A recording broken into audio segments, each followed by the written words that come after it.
Gosu AI presents an automatic analysis of your Dota 2 matches. Add a bot to your friend list and find out how good you are at farm, at team fights, at laning, and much more. Play smarter with Gosu AI. 绝不能掉以轻心，要 The 搞好 coronavirus outbreak in Europe is rapidly really serious problem that we have. Deadly coronavirus. Tonight, and it was another day of fast moving. Just say, all right, we're quarantining our guys and finding out where we are. Spreading, but good news in the sense that it may not be as serious an illness in the vast majority of people.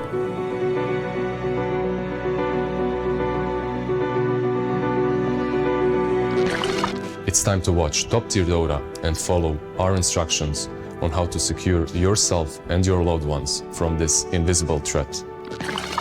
I know it's a very difficult time for everybody, stuck at home. We're gonna have a lot of cool content coming your way to try and make it a bit easier for you. So stay tuned for some world news as we follow along with your favorite Dota teams.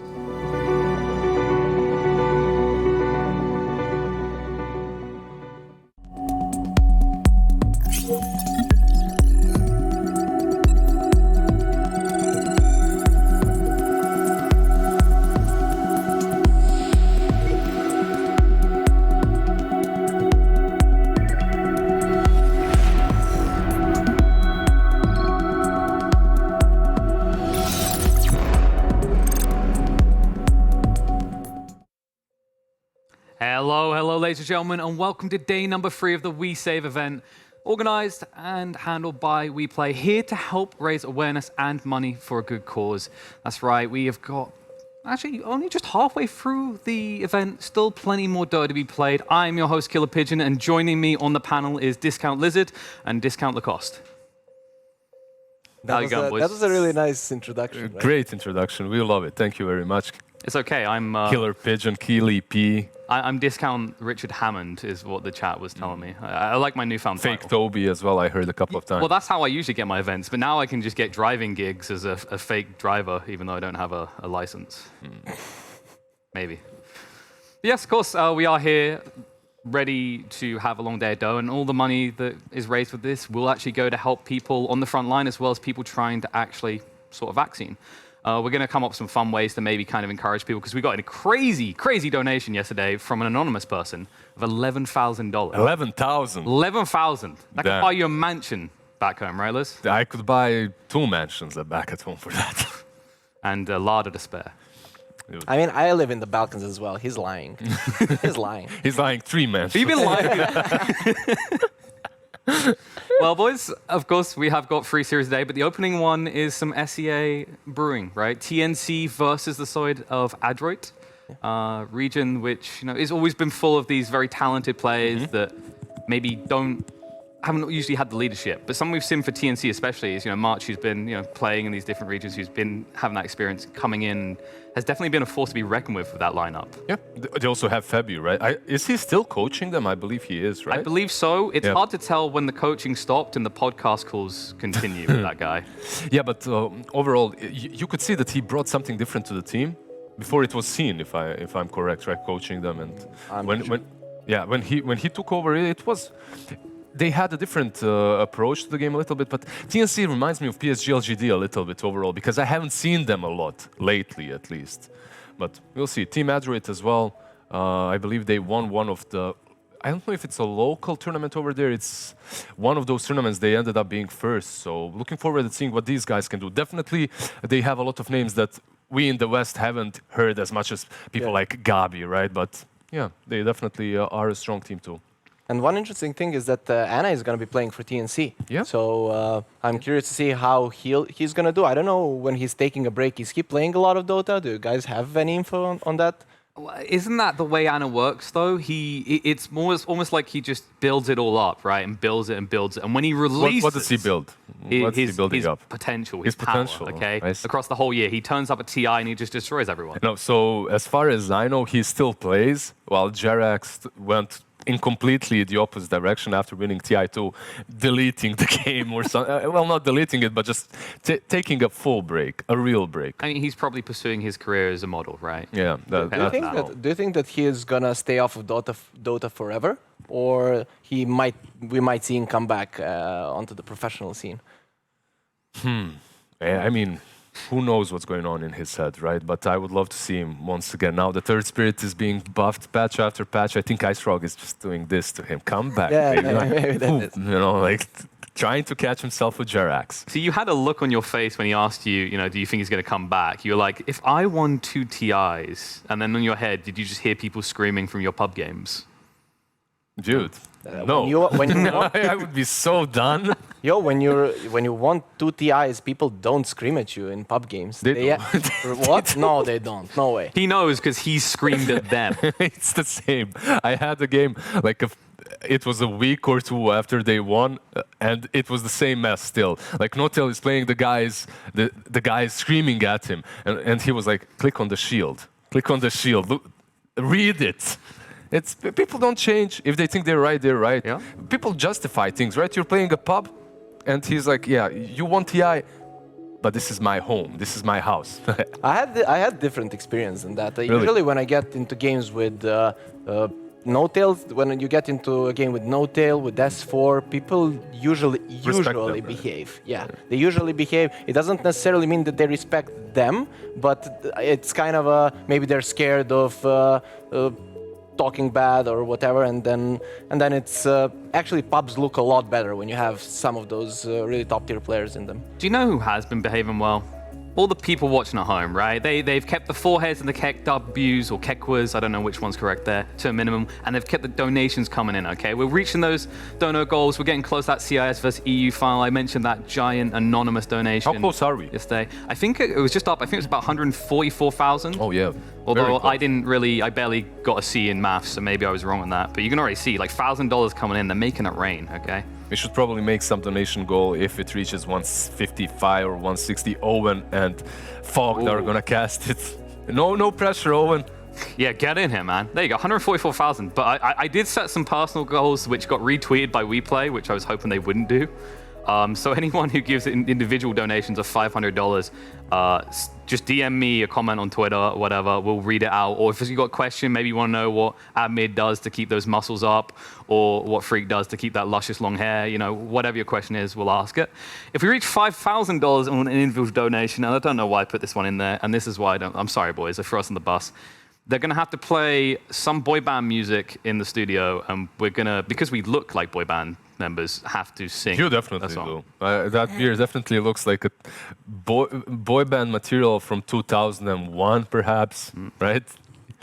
Yeah, you see it. I'd stroke it, but we're not meant to. So I'll just... Backstreet Boy right there, hosting us. But actually, it would have to be a song that we know. So it can't just be the donation comes in and they let us hear a song. We're just not going to know it. So we have to be prepared for what we're going to sing. Yeah. But no, we have talked a little bit about the first match. I guess we should maybe just glaze over, like a nice donut, the second and third series, because of course those are going to be later today and we'll have panels committed to those. But second game, rather, halfway through the day, we're going to have Virtus Pro versus Hellraisers, a CIS mashup. Hellraisers, of course, they got Roger, right? Yeah, I was about to say, I didn't want to be mean to the previous member, but they kind of got an upgrade because they had Gilga. I mean, almost any team that gets Roger into their squad, that's an upgrade, right? No matter who you are. So he definitely makes the team run better. Especially he's going to be playing 4, I assume, and not 5. Right? I believe. Yeah, he will be there 4. It's just the style of a player he is. Roger is kind of wild though. He either makes you win the game or he makes your midder feed 3 times in a row for some stupid ganks, right? But usually, at least when he's playing in games that aren't necessarily his level, he's the one that just completely stomps the enemy and takes control. Yeah, but they are playing against Virtus Pro, and I agree with you that Roger can sometimes be a hit or miss. He's very aggressive, and if your team is not on the same page, it can sometimes look really, really bad. But on the other hand, if he starts getting off in a game, he's probably going to destroy the enemy team. So I definitely agree on that. Yeah, and of course you can't underrate Virtus Pro. Of course, they've gone through some teething issues, changing a few members. How do you feel about the current roster? Like, how would you rate them right now? It looks much better than with Save and Epileptic Kid, right? Those two, they look like an experiment. But the problem is, when you're a team such as VP, you can't experiment for way too long. A couple of misses, a couple of tournaments lost, and your fans are already angry. So because of that, I think that Kuman and the boys right now, Zayats, yeah, the way they got into the squad might be a little bit problematic, but they're looking all right. Yeah, they're definitely the better choice. Epileptic Kid was like, oh, let's try this guy. He's been like top 1, top 2, top 3 for a long period of time. Let's see how he does in professional Dota. But as I've heard, they maybe had some issues that he wasn't necessarily listening, and that when the team is in ruins, when you're not playing together, then it doesn't matter how good you are. So he probably needs some more experience before getting into a top-tier team like that. Yeah, it's definitely kind of teething issues, and especially when we see these new players come in. CIS, I feel like, is the region you'll see the most kind of shift around these new players into the veteran squads, because it is almost every week you look at CIS, it's like, sorry, he was just playing for Na'Vi last week. Why is he now on Hellraisers or wherever he's going? It's always been that region which hasn't maybe had that much stability to their rosters. Well, they have too many good players, mechanically good players, and everyone has played with everyone. Right? What, you don't like CS? They have too many good players, mechanically, but too many bad problems. Yeah, right? that's true. That's Brain, true. is this where we Yeah, and then when you play with each other, always you kind of build up some problems, and then you get into a new team, maybe for a week or two. It's like the honeymoon period. You feel really good. First mistake comes up, and then it goes to hell. I played with, who was it? Arzik and Roger in one team, right? We played for a couple of months. At our pretty much end times, right? Arzik is flaming the living hell out of Roger. He's like, this guy sucks. I don't want to play with him anymore. So we kick Roger. Obviously, Roger was really good even then. We fail afterwards, team disbands. And then suddenly Roger's in Virtus Pro, and then Arzik is there as well, you know, and they're together. It's like constant love and hate relationships over there. You can hate each other for a week or two, but then you can play together until you find that right mix. Oh, this actually clarifies something. When Arzik was standing in for Solo, I think Solo was ill some tournament, and then they asked an interview. He was talking about Roger, and he actually said some, let's say, bad things about him. He said, like, you know, sometimes he dies for a reason, but most of the times he dies for no reason, and it just amounts to feeding. So we need to take care of that, and then he's gonna be awesome. So that was, and now this a little bit clarifies the situation. And of course, you know, we spent a little bit of time talking that, because that is your speciality. That's where you've played around with those players a lot. You understand them inside out. The final series will, of course, be EG versus Business Associates, Fear against, you know, the classic organization he was related to for a long time. But we won't have these guys analyze that too much. I'm not, you know, I don't want to step on the NA big brain. I think we'll have panelists later on in the day that are actually better tailored and suited to talk on that subject. But we have a draft, boys. And the banning phase, the first back phase. to SCA, we were talking about NA, about EU CIS, and SCA is looking really strong right now. I have a feeling, if you remember, I don't know, 2014, 15, CIS was considered the breeding ground of new, mechanically super strong players, because that's all we had. We didn't have fancy PCs. You're lucky enough if you have a good internet connection to play all the time. And because of that, you have a lot of kids constantly playing Dotes, right, and improving and getting better and better in these internet clubs. I have a feeling that SCA in the last 5 years or 6 kind of mimicked the same thing after they moved from Dota 1, right? And you have so many big talents there, so many big names coming now. That's a fair point, right? Because we had the same with SA as well. It feels like, I don't know about you guys, I've looked at this in the past, I've gone, they've got so much talent, but if they could get the experienced captains, right, which are usually on the Westerner teams across there, suddenly they could be on a whole new level. And we've started to see that in recent years, right? Yeah, they've been doing that. And now March came there. I remember when 2 years ago March was playing in Europe. And then after that, now that he's in SEA, they're having a lot of success. Yep. So I definitely agree with you. And we can maybe see even more captains going there, taking the squads and actually making some good results. And we'll see right now. There's a draft going on. We'll see how well March is going to be able to just pick the right heroes for this squad to take the game one. Let's see, Chen is picked up already versus that Underlord. What do you think about Underlord, boys? He's big and Killer ugly. Pigeon, please. I'm giving you host analysis. Yeah, he looks pretty ugly. There was a cute discovery. I think Owen found the Snapfire combo of the Ags. It's like, that's cute. Yeah. But then you sit there and you go, I still don't think the hero is going to be coming back anytime soon. Yeah, there are some reasons why Underlord was picked up. People were trying to take Underlord versus Ricky as soon as Ricky became popular, right? But it failed so hard because it really didn't do what you expected it to. It wasn't as strong of a laner as he used to be. Now we'll see with the Kotal, however. Perhaps it's going to be one of those old school combos. Rain of Fire, Illuminate, push out the wave, stack, you know, old school kind of a play.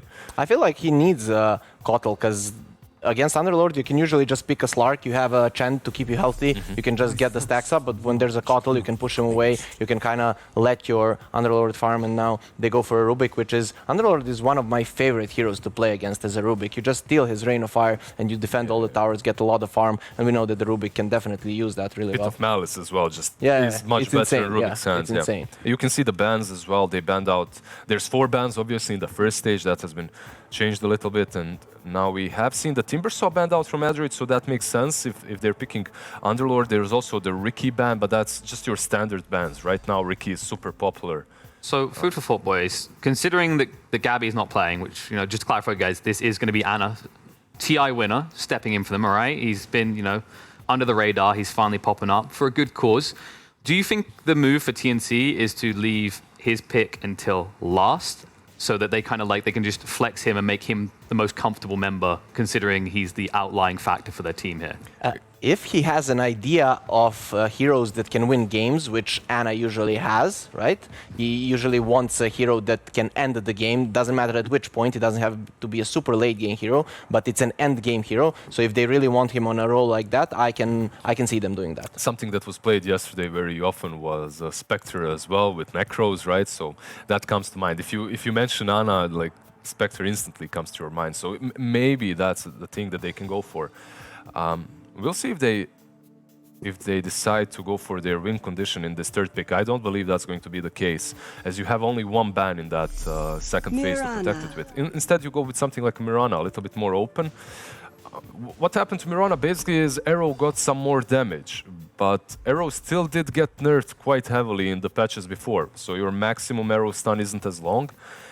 And we'll see if this is going to be your position for Mirana, or perhaps a core one. When I was talking here with Kyle, I actually don't think that the main points of Mirana got nerfed. Her arrow, okay, but you usually use it to kill the range creep, kill the creep in the forest. The hero is still very mobile. She can invade the enemy woods, so you can kill their big creeps and stuff like that. It's pretty annoying since heroes like to go to the woods right now. So those points, why she was strong, haven't actually been nerfed, okay?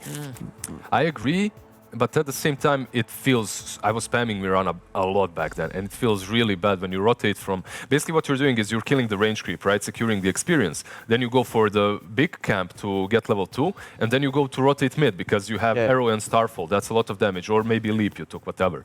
You hit that arrow, and it just doesn't last long enough to get that kill, and you kind of feel like your movements are wasted. Yeah, but you know that psychological factor? You stay in the woods, you kill their big creeps, and their mid lane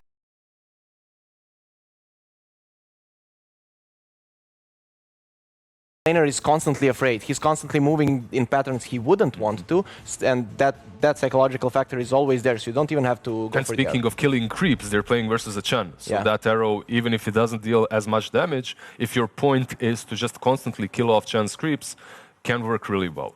That's a fair point. It's to the Mirana being off map, right? It feels like that's something that's kind of waned off a bit, is when you think about the way lane happens right now, it's a lot more static in the beginning, whereas traditionally you used to have things like the Earth Spirit, right? And when you think of like Night Stalker, these heroes that are more scary when you can't see them. Do you think there's any emerging picks you've been experiencing in your pubs that you think are bringing back that style of play a bit more?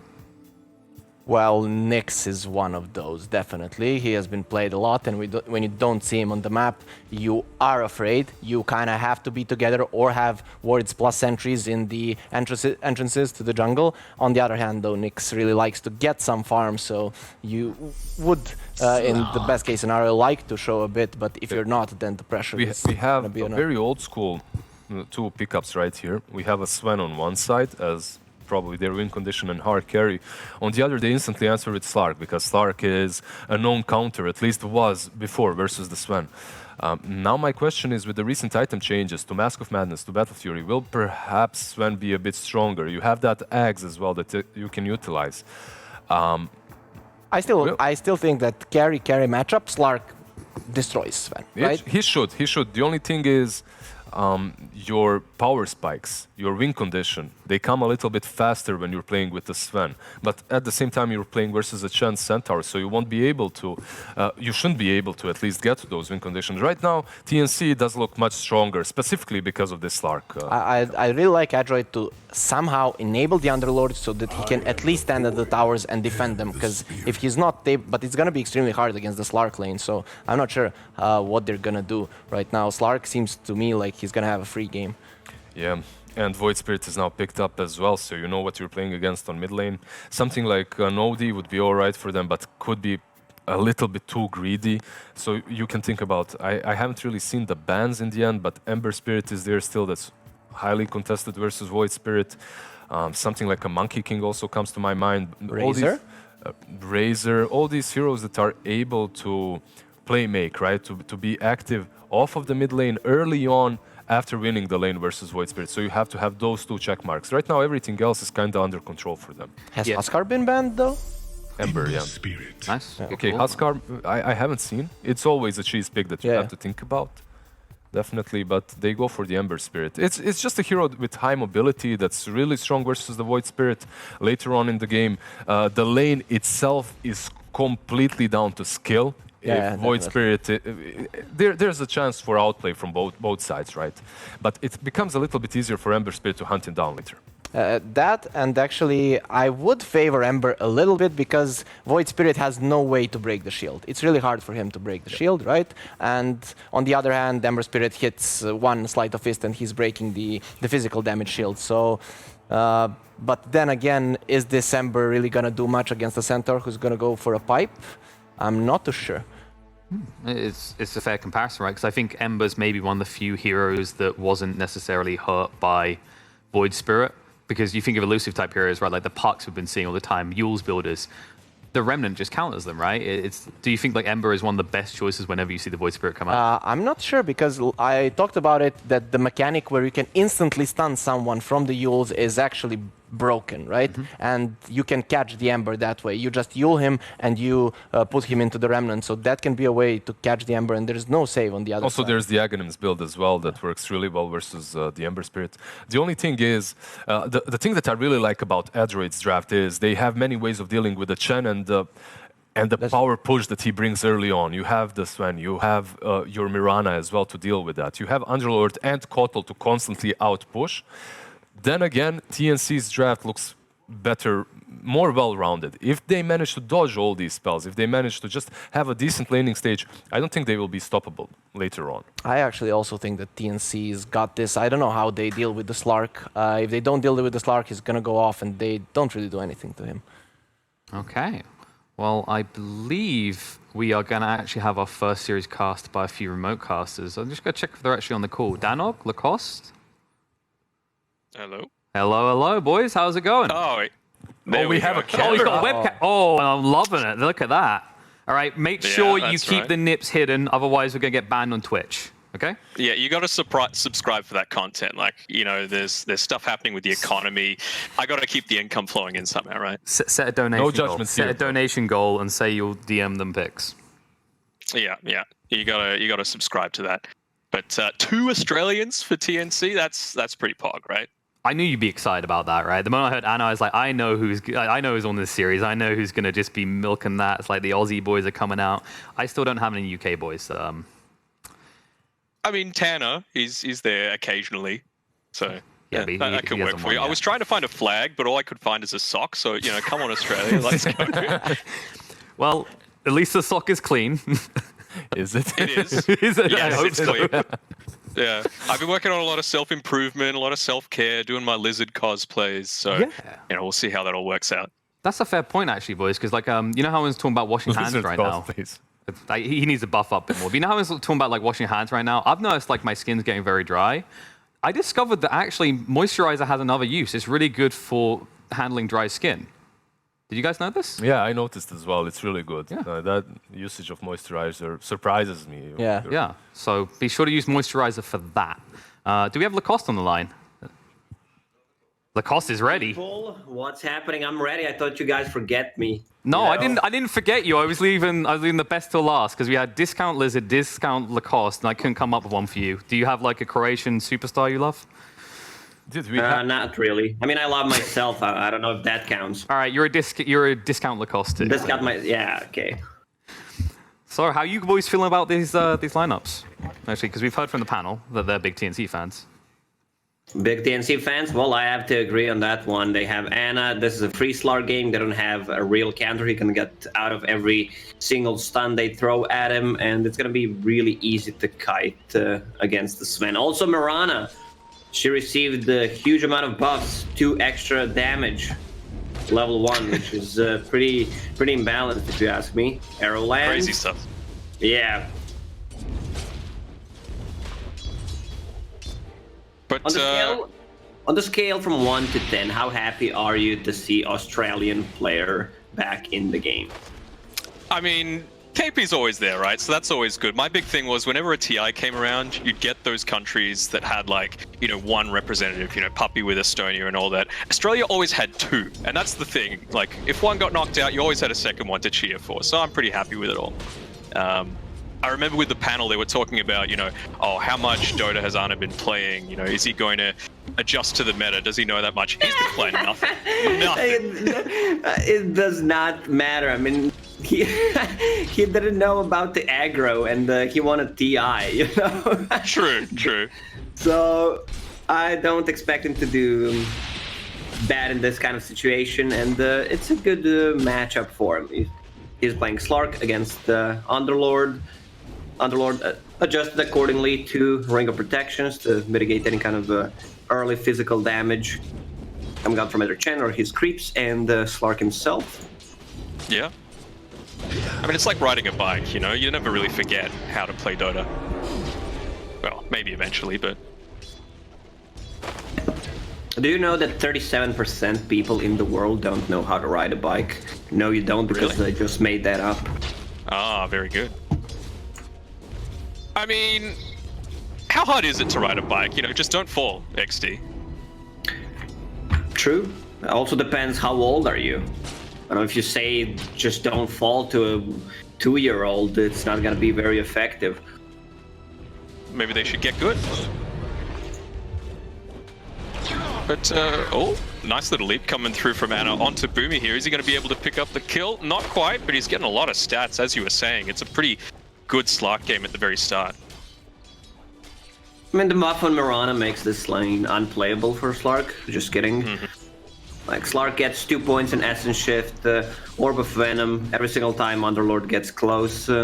Like, he's about to die. Like, they don't necessarily need to get the kills on the bottom lane, the extra region.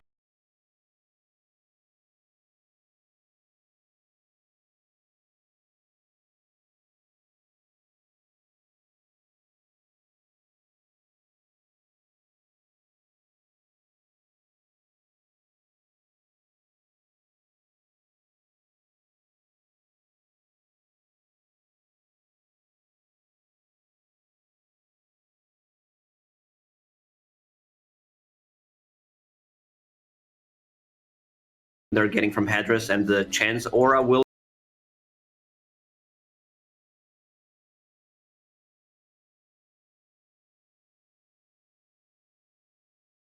keep Slark damage from a Trophy Aura.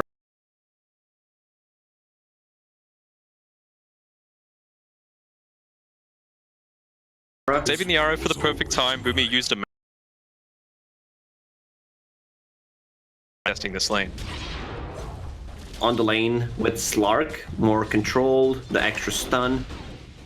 But right now, Rubik is pressuring the Sven on the top lane. He is third in terms of CS at the moment, but this is the thing I like. The huge buff that Ring of Tarrasque received, so you can buy it at the start. It's 4.5 region per second and 150 HP. Like, look at Centaur right now. Pretty unkillable. Yeah, 1200 HP, just happily contesting, and Rubik standing pretty far forward as well, just trying to stop as much of the farm that comes through, disrupt it with the Fade Bolt to reduce some of that hero damage, gets those easy denies off as well. Speaking of little things that have changed in the patch, what are your thoughts on one of the biggest things that I saw was the draft order, particularly the ban order changing, getting 4 bans in the first phase now and then going 1-1 instead of the 3-2-1. It means that that first pick isn't quite as valuable anymore because you used to be able to, you know, pick your second hero and then immediately ban out 2 counters to it. Yeah, correct. And I think it's gonna be like less cheesy strats because of that. How's mid lane doing? We didn't talk about the mid lane. This matchup should be slight favorite for Void Spirit.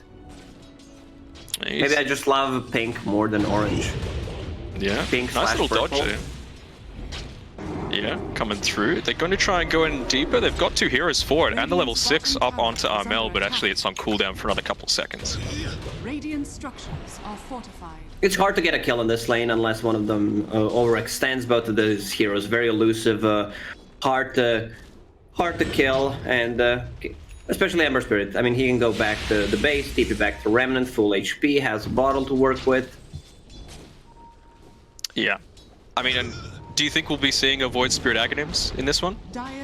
Not necessarily a first item, but Yule Scepter to set things up with Ether Remnant, and second item Aghanims is fine. I think it's straight busted. Like 4-second AoE silence, and it gives you more of a physical damage reduction. That's pretty good, especially against heroes like, you know, the Sven and the Underlord, who are going to be doing a decent amount of physical. I think going for Yule Scepter first is better. You can dodge the stuns, remove the blinding light, you can remove the Ember Spirit chains at one point, and once again setting the Ether Remnant with it is so good. Yeah, no, completely agree with that. You know, if you win at first item, the build-up is just too tough, you know? You feel like you don't have any game at all. If you get ganked constantly, you can't really do anything about it. Centaur is level 6, which means that they can save on the side lanes, especially on the bottom lane, but they need to rotate one more hero to get a kill. Mid lane will be a lot of trading, nothing too much unless one of the heroes just drop low, and there's a rotation from position 4. Tims, he got caught.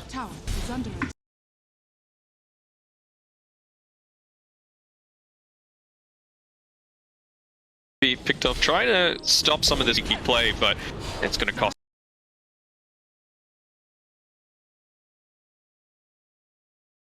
him. Is enough? No, it's the Illuminate that comes through.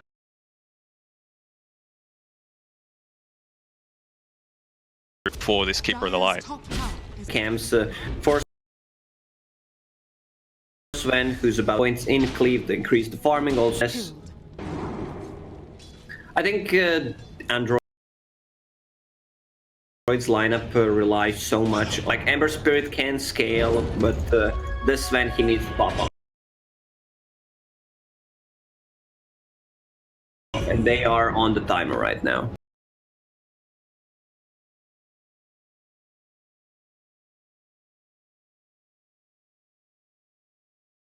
Speaking of a timer, Anna, permanently a matter of time you feel until it's exactly. What have you been up to, by the way, during all this self-isolation that's been going on, other than... This is how I live, dude. Years of practice? For me, yeah. I've been practicing my whole life for this. I'm prepared. You know, staying inside, playing video games. Easy life? Pretty easy, I would say. I kind of miss my Dota family, but at least we can hang out online. Yeah, absolutely. Oh, Boomy, he's getting gone on a little bit soon. Armel's still able to get the pick. He takes out the tower on the top side. Up, you feel like they might be rotating away from that section soon enough. Their damage is pretty limited. Like, all they are relying on is Sven. Once he gets that item, he's going for... Even though the item got nerfed, it's still very good on these items, even on Void Spirits. Do you feel like it was nerfed? Like, I know they nerfed the damage, but they upped the crit chance, right? By 10%. Let me just check that real quick, so around...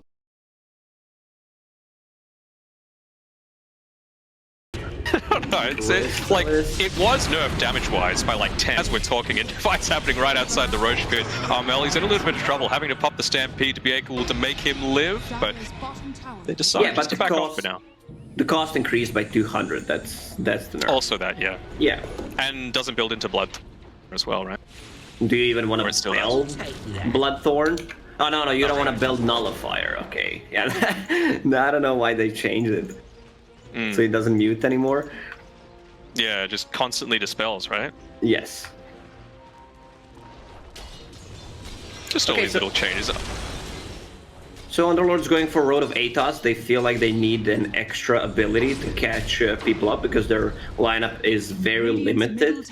Like relying on Sven to run in and use a stun or just chains or Sacred Arrow is really not a good way to start a fight. And this game might be completely over in the next 15 minutes. You want to build that Diffusal Blade on Slark, he will join the team fights. Void Spirit is having a good time going for that Yule Scepter I was talking about. 2 elusive cores, which are pretty hard to get, and there's no real catch. Also, one big ult they need to heavily commit is Willow the Wisp if they want to get a kill. Yeah, what do you think was the justification behind this Keeper of the Light? Was it for the cooldown reduction on something, or... Oh, they're going in onto Ember Spirit. He's going to be able to get away. Yeah, with the Chakra, do you think that was the reason behind picking it, or was it the Will-O-Wisp, or was it maybe the Blinding Light to be able to push him back into a Pit of Malice or something like that? These 2 cores don't care too much about the Blinding Light. The one can dispel it, otherwise relies on magical damage. When I talked about heavily committing, I didn't think heavily committing is just, like casting it on your tier 1 tower, which is gonna fall anyway. And then it didn't even catch KP, well it did, but very briefly. That's not really who you want to be going on, right? You're 1800 HP Centaur with 13 armor. It depends if you want to end this game quickly or not for your team. Yeah. The game will end, it's just a matter of, you know, which way is it gonna go. Looking like TNC's favor right now. Even though it's only 1k lead, they need to use this Sven. Like, he's gonna hit his peak, going for Aghanim Scepter, or just kidding, Aghanim Scepter and BKB. Well, he will get kited. He does not have a clear target in the fight. These 3 cores, Centaur's too tanky. You have Void Spirit, so if they can't catch him, he's not gonna die. Same goes for Slark. Yeah, I'm seeing as well they're building up a Chrysalis onto this Ember Spirit as well. So, multiple crit sticks coming out. They must really value it quite highly, even with the changes to it. It's still, I mean, in the previous patch, this is the most cost-efficient item in the game. I was surprised more heroes were not buying it. It's still one of the best items, for sure. Yeah. You can see Androit, they're backing up Natsumi on this bot side, trying to take some real estate on the map. Use that level 12 Sven to be able to do it. Pops his Mask of Madness to try and chunk down this tower as quickly as he can. Don't think they'll be contesting it all too much. But in the meantime, top side, they're positioning themselves around this tower. The tier 2 tower, Boccarino sitting above it. A little bit of a scary place to be.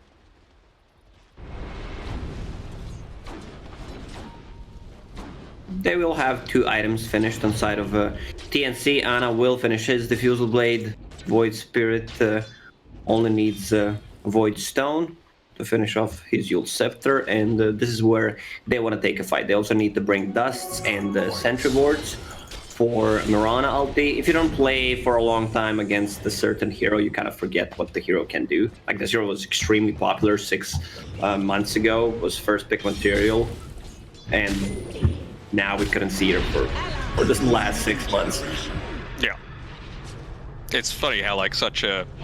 Oh, I don't think it was really a small change. It was just a series of progressive mini changes and then a larger change to that stun that made it a lot less playable than it used to be.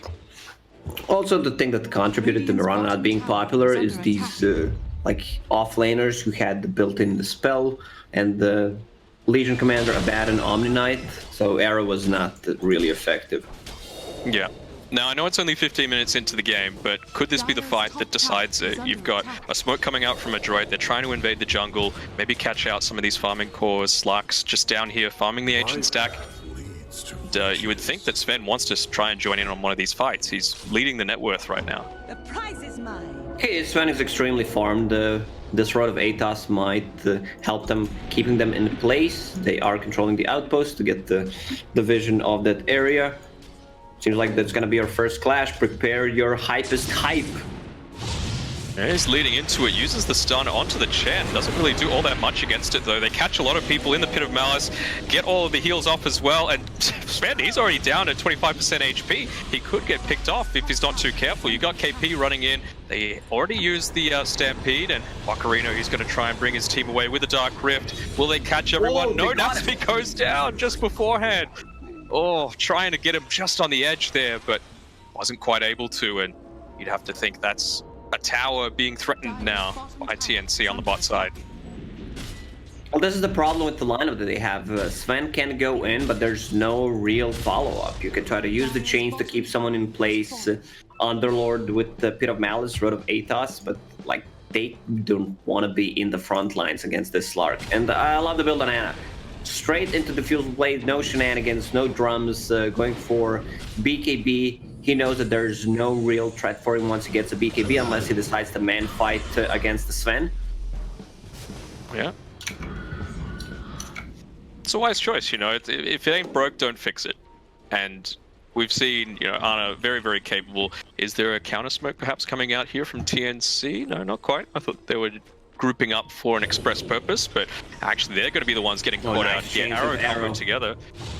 Yeah, but don't have the follow-up on it, and if anything, Ana's the one chasing in. He actually gets pushed out of the Pit of Malice, and could he live because of it? Great stun coming out from KP, catching on to Bok, as well as this Mirana here, and they'll both get picked up. That's more permanent agility for Ana. He's going to continue the chase, following up after them. There's the Yule Scepter coming in clutch. Yeah, hits onto Mac as well, and he wants more. KP, he's moving forward, ready with his Blink Dagger. Will he be able to catch out the Keeper of the Light? Go onto the high ground as well. He reveals himself, he might, but no. I'm just gonna be calm, push the tower. They've got the ranged, the siege wagon there. Well, you were not wrong. It's ranged siege wagon. Yeah. And you can see how confident they are. Slark didn't even pop the ulti. Chen still had the ulti ready to heal him up if needed. Felt a little bit disconnected there with some of the stuff being used onto Ana. You know, throwing the arrow without the rest of his team there. Just didn't feel like the efficient play.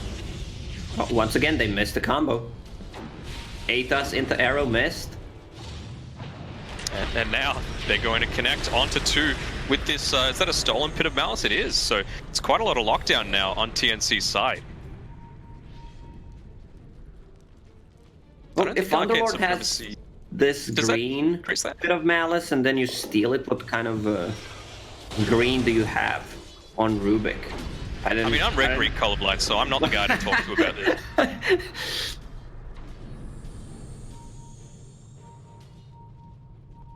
Oh, Essence Ring. That's a very good item.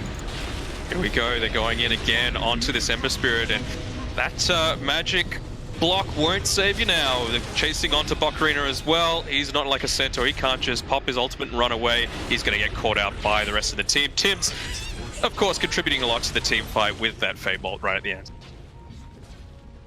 And this game just feels over. It even felt over, as I said before, the clash, considering the lineup that Android has at the moment and what the TNC has. Like, they're superior in every single role at the moment. Yeah. I mean, did you feel like they needed something along the lines of a 4-star or something else that allows the Sven to actually move around in these team fights when he gets caught out?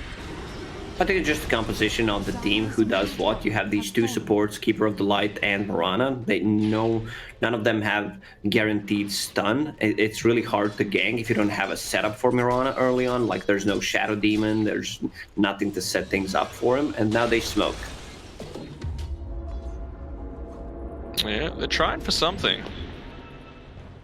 Are they going to try for this this Radiant outpost? Maybe not fall too far behind on the XP graph because they're behind as it is. 8k net worth. Radiant are scanning. You can see KP. He doesn't want anything to do with this. He says, "I got to come in. I got to disrupt all this." They will get the experience coming through, and KP's kind of caught out on his own. They're going to combo it together with the arrow, finally getting some semblance of communication on the team. Will they get KP? They will. They're able to pop off the healing hand as well onto the rest of the team. So TNC are pretty ready to fight, but in the meantime, they're able to get most of the people away with that Dark Rift, and Mac, he looks like he's going to be reasonably healthy. They got the kill. And because of the new formula, 600 gold for killing a Centaur. Yeah, pretty spicy. So, could have gone a lot worse, honestly, for Androit. They got the experience from the outpost, they got the pick-off, they forced an ultimate out of the Underlords, so they know that they can instantly take another team fight now, and that's why they TP'd up towards this top side, you know? And TNC will use this info. There's no Underlord ulti, there's no Will-o'-the-Wisp. Sven also does not have ulti for another minute, and they want to secure the tower. They might even threaten the high ground with it. There's a siege creep unit approaching. Well, with no Sven ulti, is that Roche time? Or would you actually be pushing the high ground? Double damage on Void Spirit, they could go for a high ground. Yeah, they kind of lack the tower damage unless Centaur pops the Retaliate. He has 13 charges and he can slowly siege, but seems like they're indecisive whether they want to go for high ground or Roche. A lot of time wasted. Yeah. I think it was kind of a necessary death there on the Ember Spirit, just pushing the wave out enough so that they're not able to pressure that high ground just yet. It means that when he's up, the Sven ultimate will be as well. 10 seconds left on it. So, gives them some sort of chance, but that Aegis, it's going the way of the, you would assume, Ana. No, looks like Armel's going to be the one that takes it. Seems like they don't think Slark can die. I mean, he didn't die yet. Chen still has mech ready. Ulti will be up in 40 seconds. Nearly has the Vlads as well, so that's just even more lifesteal for the entire team.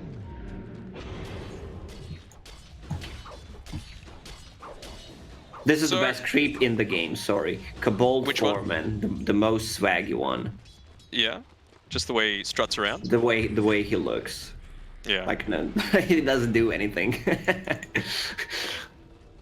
That movement speed aura though, look, they got things to do, they got places to be. Oh, Ana, he's going in deep. I love this. They probably just told him, look, just dive in, we'll be able to save you every single time. Oh, he gets him with the Orchid burn. Gigi. Just looks away, you know, cool guys don't look at explosions. Unless you're watching Michael Bay's movies. That's true. What's the last film that he did? I don't know. I think those movies, Sven. Well, Superman could be super dead pretty soon. There's no backup. Ooh, that was close. He's super tanky. 3000 HP, 14 armor.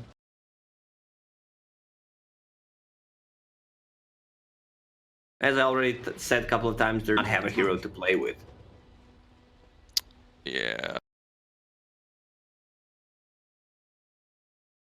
Kind of like delaying the inevitable. TNC, they've got, what, 3 minutes reclaimed, so they're just getting the next couple of items that they want. I think they've nearly built up a halberd onto the centaur, which will be huge.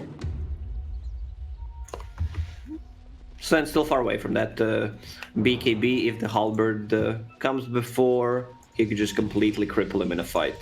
Mm-hmm. Trying to go again onto this Centaur. No arrow this time just yet to be able to combo him down. Here comes the arrow right at the end, and they're going to be able to pick off KP. So that's another 50 seconds that they've bought themselves, and I'm sure that Natsumi's going to maybe try and farm up that BKB, but not quite. They're actually trying to continue the aggression straight away. Dissimulate. He couldn't get it. Well, it's only the Aegis though, and they've got the rest of the team backing him up now. Ana, he's here on the back line, ready to try and get some essence stacks up onto Buccarino. He's just whacking away as much as he can, and that's a lot stolen. He rotates straight away through onto Mac, and he pops.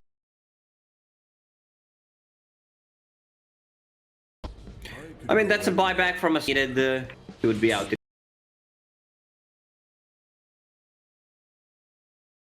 27 ready now, just wants to throw the body. Sven will have ulti in 2 seconds, so this is the time where they want to take this fight. If they lose... Yeah. Still another 25 seconds until not only the high ground defense of the Underlords there, but also just the damage reduction that comes through.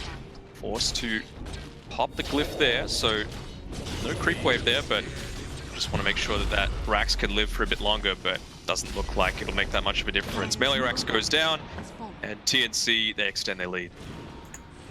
4 bounty runes to be picked up. They're pinging it out. Still tier 1 tower on the tops. They want to TP and get it. They also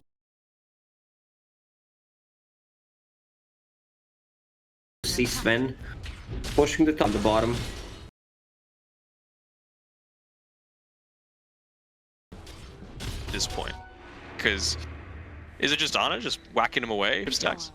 He can't kill him if they don't lock him down with the 5-second arrow. Slark is not dying, and yeah, Slark with the basher. Even if you get that BKB, they still have ways to deal with you. Heaven's Halberd, just a kiting potential against the Sven. And he's even building up into the Skadi now, so making himself that much tougher to kill. Fight happening in the mid lane, and Ana is not there, so that Stampede maybe used for Centaur to get away, but it could just as to get to the team fight. Though now they've gone in on this Void Spirit. He gets a nice Resonant Pulse away, but be enough to be able to live. Ana, he misses his pounce, but he's going to be able to do a ton of damage through. Great stun coming out from KP to be able to knock down 2. But Ana catches that arrow as well. No one's dying. What is happening right?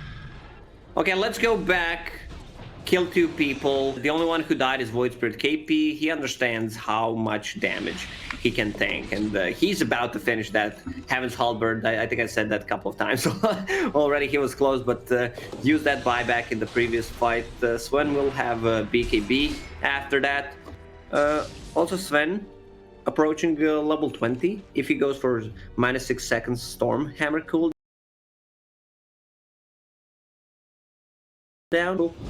Very nice. But they had it at the very start. I don't think so.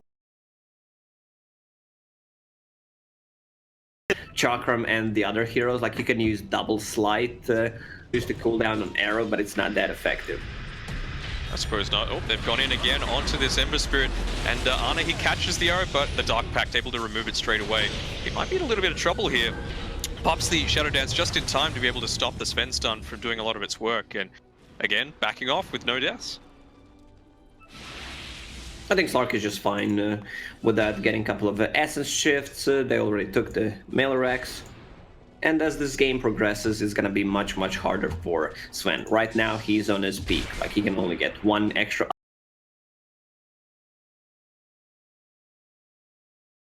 Yeah, 1 extra item. It's pretty much just downhill from there. Or creating space. Ember Spirit, he's well behind.